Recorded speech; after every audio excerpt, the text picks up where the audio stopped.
Shop. L'info locale dans le Boulonnais et sur la Côte d'Opale. Dans l'actualité du Boulonnais ce soir, on parle de la colère des pêcheurs de la Côte d'Opale, du maire de Boulogne attaqué en justice, et puis les touristes ont été plutôt respectueux cet été sur la digue de Wimereux. Delta Info. Mais d'abord, les tensions grandissent sur le port de Boulogne-sur-Mer. 9 mois après l'entrée en vigueur du Brexit, la plupart des pêcheurs n'ont toujours pas reçu leur licence pour pêcher dans les eaux anglaises. Les autorités britanniques ont annoncé hier qu'elles acceptaient de délivrer 12 licences supplémentaires. Un chiffre insuffisant par rapport aux 87 demandes envoyées par la France.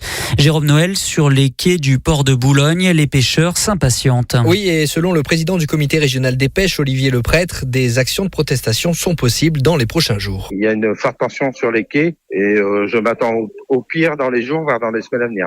Les professionnels voient bien que côté britannique, il n'y a pas de souci pour exporter leurs produits, importer, exporter. Et eux, les professionnels ne peuvent pas aller dans les eaux britanniques. Donc il y a vraiment un déséquilibre. Les Anglais ne respectent pas l'accord. Si les professionnels décident de bouger sur un mouvement tel qu'un blocus du port de Calais, j'ai aucune arme pour les empêcher. De son côté, le maire de Boulogne veut privilégier le dialogue. Selon Frédéric Cuvillier, il faut que l'Europe tape du poing sur la table pour faire plier les Britanniques. J'invite ceux qui étaient les négociateurs de cet accord Brexit à reprendre le dossier, puisqu'ils nous ont soutenu que la pêche aurait été défendue et que nous voyons aujourd'hui que la pêche est sacrifiée. Donc il faut être à la fois ferme et être intransigeant avec Londres. Les Anglais ne peuvent pas déplacer leurs frontières sur le territoire français lorsqu'il s'agit de la question migratoire et au contraire être très ferme sur la question de la frontière et de leurs intérêts lorsqu'il s'agit des intérêts maritimes. L'Europe doit parler fortement et surtout c'est de sa responsabilité de défendre les intérêts de ces travailleurs de la mer qui tous les jours sont dans cette incertitude et cette angoisse. Selon le comité régional des pêches, 35 pêcheurs des Hauts-de-France attendent toujours leur licence. Et une visioconférence entre les professionnels de la pêche et le ministère de la Mer était organisée ce mercredi après-midi. On en reparle en détail dès demain matin sur notre antenne. De nouveaux actionnaires privés à la rescousse de Nausicaa. L'Aquarium boulonnais a beaucoup souffert à cause de la crise sanitaire avec des charges de 18 millions d'euros et des recettes en baisse de 13 millions. Le Centre national de la mer accuse un déficit de 5 millions d'euros en 2020.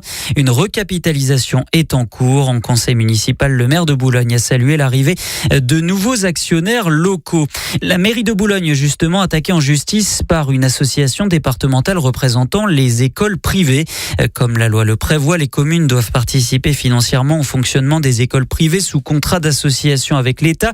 La mairie de Boulogne a donc voté une aide, mais certains estiment que le montant est insuffisant et réclament des moyens supplémentaires pour financer notamment la nouvelle scolarisation des enfants de 3 ans. Un contentieux en justice est en cours. La mairie a mandaté un cabinet d'avocats pour se défendre. Je vous le disais en titre, les touristes ont été plutôt respectueux cet été à Wimereux. Vous le savez, les chiens, les vélos, les trottinettes et les ballons sont interdits sur la digue wimereusienne, des règles qui ont été parfaitement suivies puisque le maire précise qu'il n'y a eu aucune verbalisation dressée de la part de la police municipale. L'accent a surtout été mis sur la sensibilisation mais aussi sur la prévention. Dans le Boulonnais, on recherche des jeunes pour des services civiques Civigaz. L'opération lancée en 2020 a été un réel succès. Elle est donc renouvelée pour octobre prochain. Il s'agit pour un médiateur et 6 jeunes volontaires de lutter contre la précarité énergétique en sensibilisant les habitants tout en s'insérant professionnellement. Un job dating sera organisé le 14 octobre prochain. Vous pouvez postuler via un lien à présent sur notre site deltafm.fr. Et puis, il faudra encore attendre un peu avant de voir le quartier de Triennale entièrement rénové. Le dossier a été évoqué lors du dernier conseil municipal, mais aucune date n'a été dévoilée. Par contre, les élus ont voté un accord de principe pour la démolition de plusieurs barres d'immeubles allée Boldieu, avenue Percier ou encore Fontaine, mais aussi allée Prud'homme.